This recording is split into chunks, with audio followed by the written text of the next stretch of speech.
নমস্কার বন্ধুরা, সুব্রতস গার্ডেনে সবাইকে স্বাগতম।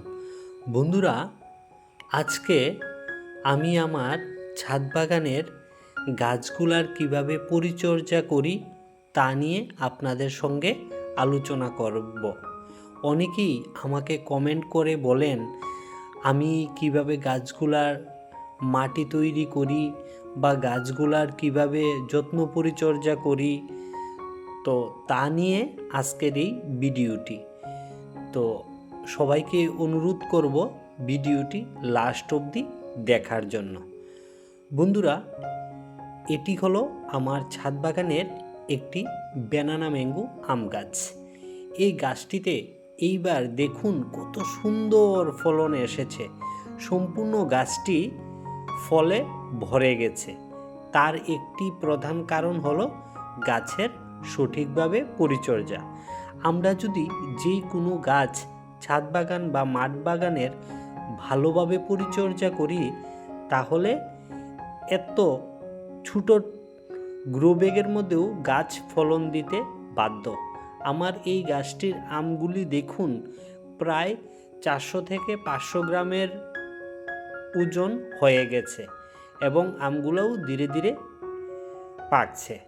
বন্ধুরা, আমি গাছগুলার যেইভাবে পরিচর্যা করি, প্রথম গাছগুলার নার্সারি থেকে এনে ছোট্ট একটি টবের মধ্যে গাছগুলা লাগাই। তো গাছগুলা লাগানোর সময় মাটি যেইভাবে আমি রেডি করি, মাটি প্রস্তুত করার সময় প্রথমে 70% সাধারণ মাটি, তার সঙ্গে 30% পুরনো গোবর সার একসঙ্গে মিশিয়ে আমি গাছগুলাকে ছোটো টব বা গ্রো ব্যাগের মধ্যে লাগিয়ে দিই। সাধারণত বন্ধুরা, আমি টবের থেকে গ্রো ব্যাগ এবং জিও ফেব্রিক গ্রো ব্যাগ বেশি,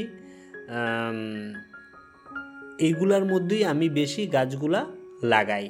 তার ফলে আমার গাছগুলা যেমন সুন্দর হয় এবং গাছগুলা ফলনও ভালো হয়। দেখুন, এটি আমার ছাদ বাগানের একটি মিয়াজাকি ম্যাঙ্গোর গাছ। গাছটিতে কত সুন্দর ফলন হয়েছে এবং আমগুলার কালার এত সুন্দর এসেছে বন্ধুরা, কি বলবো, দেখলে মন একদম ভরে যায়। তো প্রথমে গাছগুলা এনে আমি এই সাধারণ মাটির মধ্যে 70% মাটি এবং 30% গোবর সার একসঙ্গে মিশিয়ে গাছগুলাকে লাগিয়ে দিই। তার 2 থেকে 3 মাস পর গাছে যখন ছোটো পাতা বের হতে দেখা যায়, তখন গাছগুলার মধ্যে আমি বন্ধুরা মিক্সড ফার্টিলাইজার যেটা রয়েছে সেটা আমি প্রয়োগ করি। মিক্স ফার্টিলাইজার আমি কিভাবে তৈরি করি, এটা সম্পূর্ণ অর্গানিকভাবে আমি তৈরি করি। এর মধ্যে থাকে নিম খৈল, বাদাম খৈল, সরিষার খৈল, পুরনো চালের গুঁড়ো, শিংকুচি, হাড় গুঁড়ো একসঙ্গে মিশিয়ে, যেমন 2 কেজি হলো তার দ্বিগুণ পরিমাণ পুরনো গোবর সার, আরও 2 কেজি নেই, তো টোটাল হলো 4 কেজি। এইরকম একটা অ্যাপ্রক্সিমেট আপনাদের বললাম, এইরকম একটা করে আমি বস্তার মধ্যে করে পুরা মিক্সচারটা 3 মাসের মতো রেখে দিই।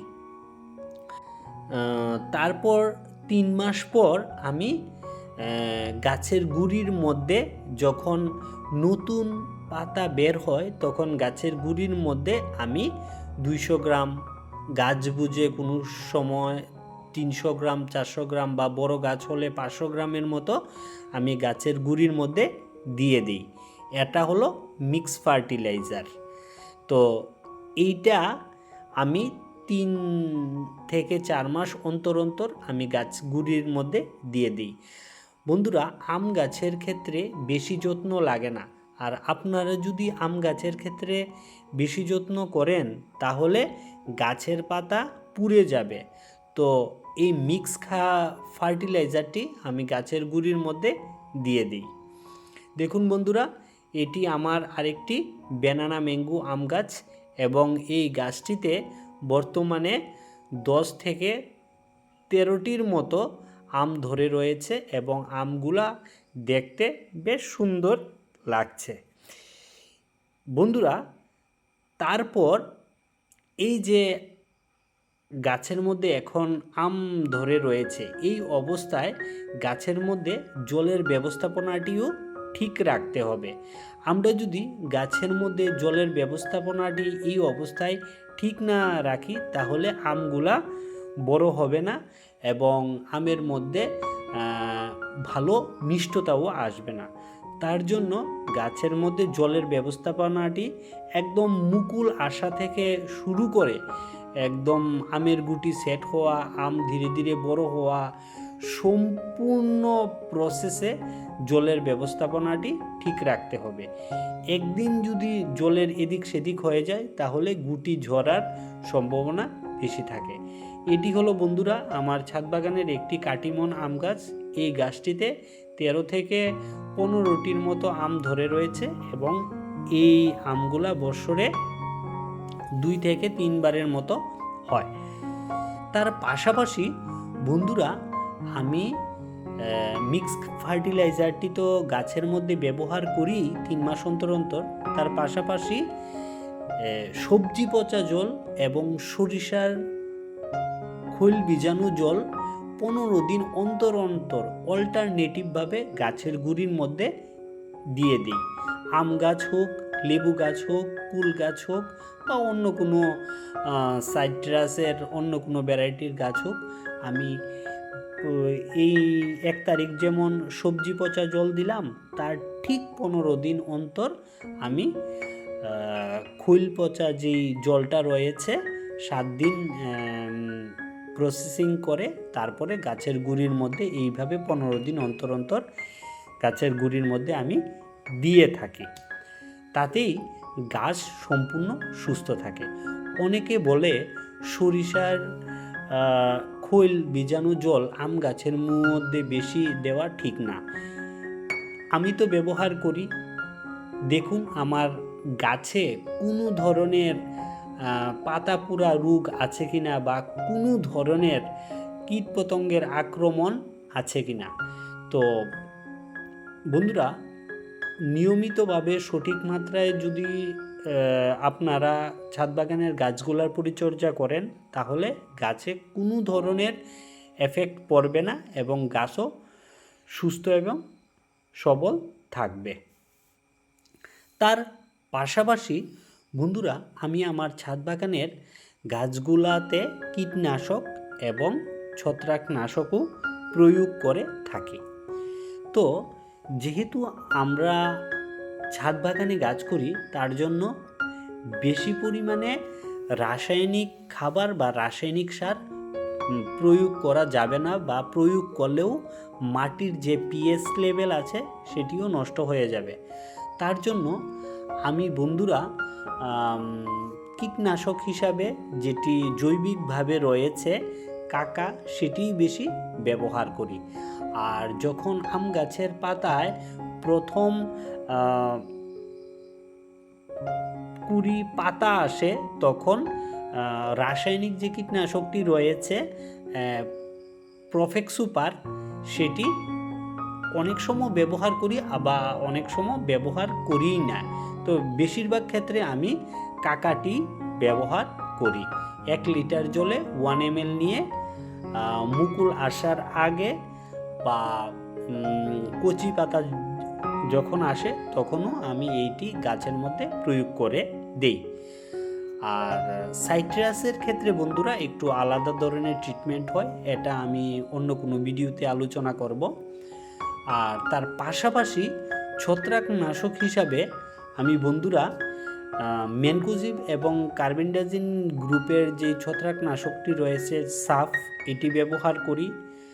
15 দিন অন্তর অন্তর অল্টারনেটিভভাবে ঘুরিয়ে আরেকটি রয়েছে এমিস্টার টপ, এটিও যদি বেশি পরিমাণে লাগাতার টানা 6 থেকে 7 দিন বৃষ্টি থাকে তখন এমিস্টার টপটি ব্যবহার করি আম গাছের ক্ষেত্রে এবং সাইট্রাস গাছের ক্ষেত্রে ভালো কাজ দেয়।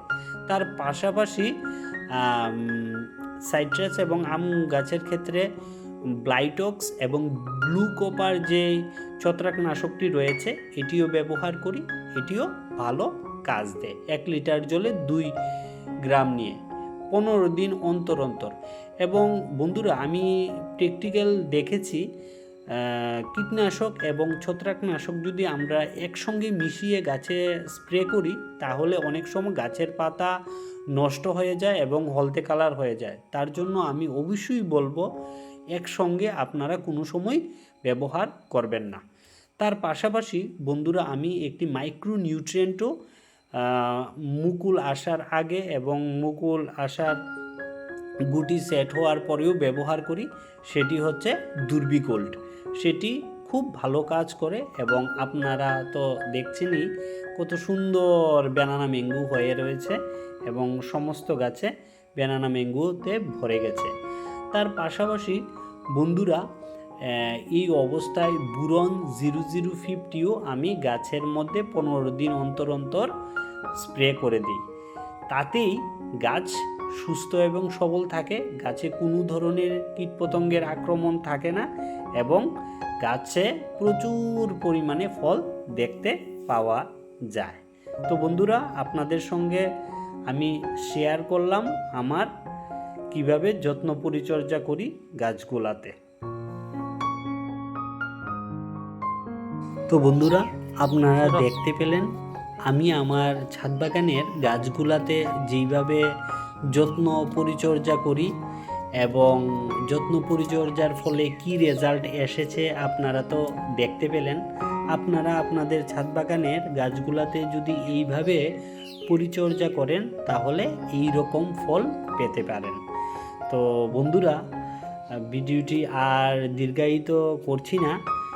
ভিডিওটি যদি ভালো লেগে থাকে তাহলে একটি লাইক দিয়ে চ্যানেলটিকে সাবস্ক্রাইব করার অনুরোধ রইল সবাইকে। এবং সবাই ভালো থাকবেন, সুস্থ থাকবেন। দেখা হবে পরবর্তী অন্য কোনো ভিডিওতে। ধন্যবাদ সবাইকে।